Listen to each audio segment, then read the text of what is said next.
Thank you for joining us for today's Bible reading. If you're wondering, it's Wednesday, June 10th, 2020. I was talking to a CBCer who said that he appreciates these videos because they let him know what day it is. So it's Wednesday, June 10th, if you weren't aware. If you'd like these devotionals delivered to you directly, as always, if you haven't done it yet, you can do so at findcommunity.com/Bible reading. Last Sunday, we started our new series called Let It Roll, looking at God's heart for justice and what that means for us as followers of Jesus. And I've had conversations with people. I know this can be a challenge. These can be challenging topics. And so people might be tempted to kind of like just turn it off or not listen or pay attention. But I think we have an invitation before us to lean in, because really it's the uncomfortable things, right? It's the challenging things that help us grow. I think most of us would say that the most transformative seasons in our lives weren't when everything was great, but they were seasons of challenge, seasons of discomfort. And so I think God's inviting us, I'm inviting us, just let's lean in a little deeper. Let's listen, let's engage. Let's see what God might have for us. In this morning, we're going to be looking at the passage out of the book of Micah. Micah was a prophet to both the northern kingdom of Israel and the southern kingdom of Judah. He spoke in general, kind of the whole population of those countries, but in particular to rich landowners who were oppressive and kind of taking advantage of a corrupt political and religious system.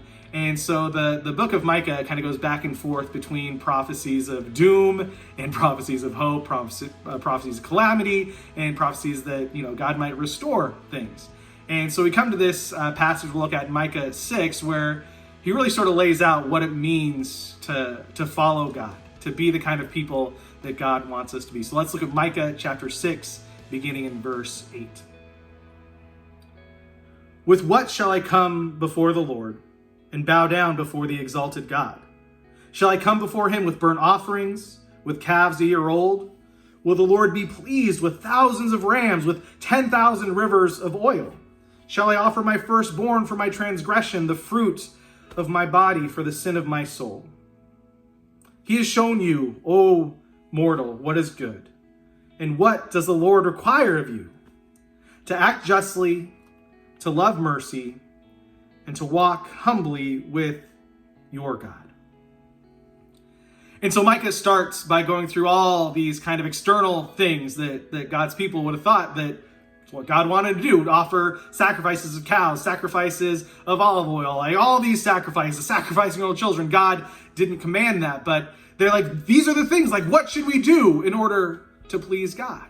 Because so much of Israel's worship was these big experiences, these big shows at the temple, but it was never about those.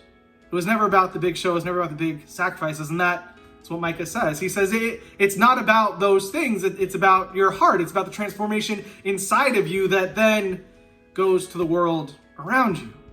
And so Micah says, you know what God requires of you.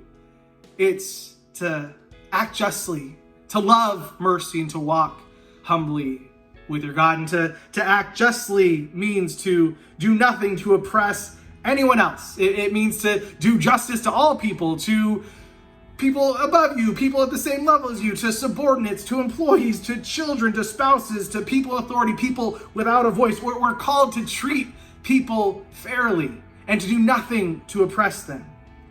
To love mercy means to be kind and compassionate and merciful to all people. It's easy to be merciful to people we like or people who are nice to us, but we're called to be merciful to all people. And to walk humbly with God means to humble ourselves to God in every single way. To humble ourselves to God's will, to humble ourselves to God's correction, to humble ourselves to what God tells us in his Bible.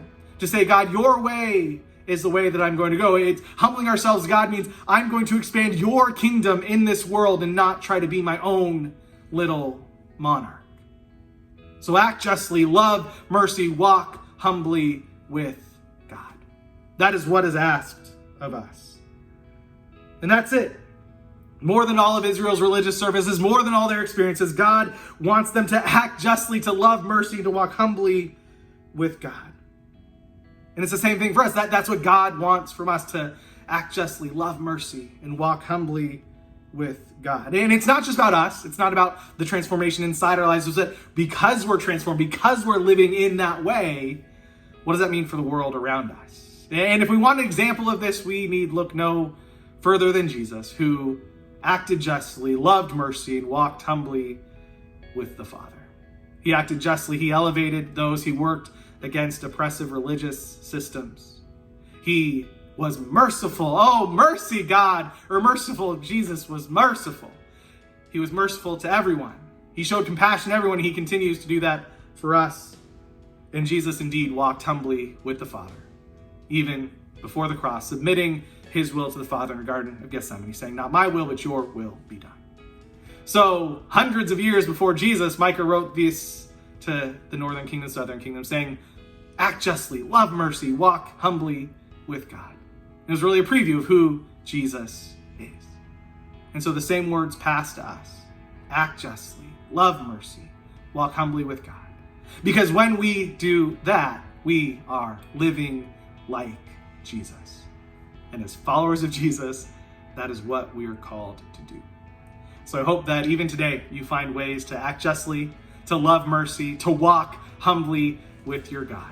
Because when we do that, a little piece of our world becomes more and more like God's kingdom.